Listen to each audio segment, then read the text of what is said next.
महाराष्ट्र में विधानसभा चुनाव चल रहे हैं। हर पार्टी जीत के लिए अपनी पूरी ताकत झोंक रही है। एक तरफ महाविकास आघाड़ी अपने चुनावी वादों के साथ मैदान में है, तो दूसरी तरफ महायुति जो अपने वादों के साथ साथ हिंदुत्व का अपना आजमाया हुआ एजेंडा भी आगे बढ़ाने की कोशिश कर रही है। इसी कड़ी में योगी आदित्यनाथ को स्टार प्रचारक के रूप में उतारा गया है और उन्होंने बटेंगे तो कटेंगे का नारा दिया। अब सवाल उठता है कि क्या हरियाणा के बाद महाराष्ट्र में भी ये नारा सफल होगा या अब की बार 400 पार की तरह बैकफायर करेगा। योगी के नारे को लेकर विपक्ष ने जमकर निशाना साधा है। अखिलेश यादव ने कहा, देश के इतिहास में इससे ज्यादा नकारात्मक नारा किसी ने नहीं दिया। असदुद्दीन ओवैसी ने आरोप लगाया कि योगी सरकार मुस्लिमों के खिलाफ नफरत फैला रही है।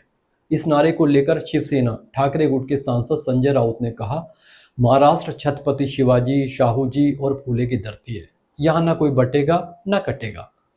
कुछ लोग कह सकते हैं कि विपक्ष का काम ही विरोध करना है, लेकिन यह नारा न सिर्फ विपक्ष बल्कि खुद बीजेपी और महायुति के नेताओं को भी पसंद नहीं आया। बीजेपी के सांसद और महाराष्ट्र के पूर्व मुख्यमंत्री अशोक चौहान ने एक इंटरव्यू में कहा, बटेंगे तो कटेंगे का नारा सही नहीं है, लोग इसकी सराहना भी नहीं करेंगे। अगर मैं अपनी बात करूं तो मैं वोट जिहाद बनाम धर्म युद्ध की बयानबाजी को ज्यादा महत्व नहीं देता, क्योंकि बीजेपी और सत्तारूढ़ महायुति की नीति देश और महाराष्ट्र का विकास है। पार्टी के वरिष्ठ नेता रहे गोपीनाथ मुंडे की बेटी और महाराष्ट्र की बीजेपी की दिग्गज नेता और पार्टी की ओबीसी चेहरा मानी जाने वाली पंकजा मुंडे ने भी बटेंगे तो कटेंगे नारे का विरोध किया। उन्होंने कहा, मैं इस नारे को सपोर्ट नहीं करती और महाराष्ट्र को इस तरह की राजनीति की जरूरत भी नहीं है।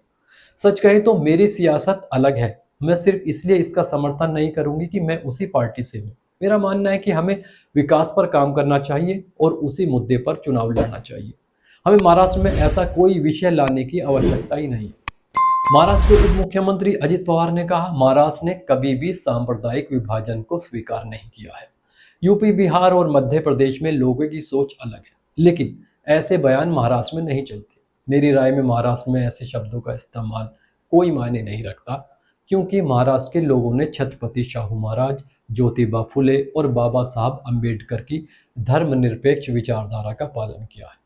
हमारा नारा सबका साथ और सबका विकास है। अगर कोई शाहू जी, शिवाजी, फुले और अंबेडकर की विचारधारा से भटकेगा तो महाराष्ट्र उसे नहीं बख्शेगा। उत्तर प्रदेश में भी इस नारे पर सवाल उठे। डिप्टी सीएम केशव प्रसाद मौर्य ने इसे बीजेपी का आधिकारिक नारा मानने से इनकार कर दिया। उन्होंने कहा, यह सिर्फ भाषण का हिस्सा था। बीजेपी विकास के नाम पर चुनाव लड़ती है। बटेंगे तो कटेंगे का नारा बीजेपी के लिए विवाद का कारण बन गया है। विपक्ष के साथ साथ खुद पार्टी के नेता भी इससे सहमत नहीं है। ऐसे में सवाल उठता है कि क्या ये नारा महाराष्ट्र में असर दिखाएगा या अब की बार 400 पार की तरह उल्टा पड़ेगा। ये तो आने वाला वक्त ही बताएगा कि ये नारा कितना असरदार होगा। फिलहाल हम इस मुद्दे पर चुप ही रहना बेहतर है, लिहाजा हम चुप ही रहेंगे।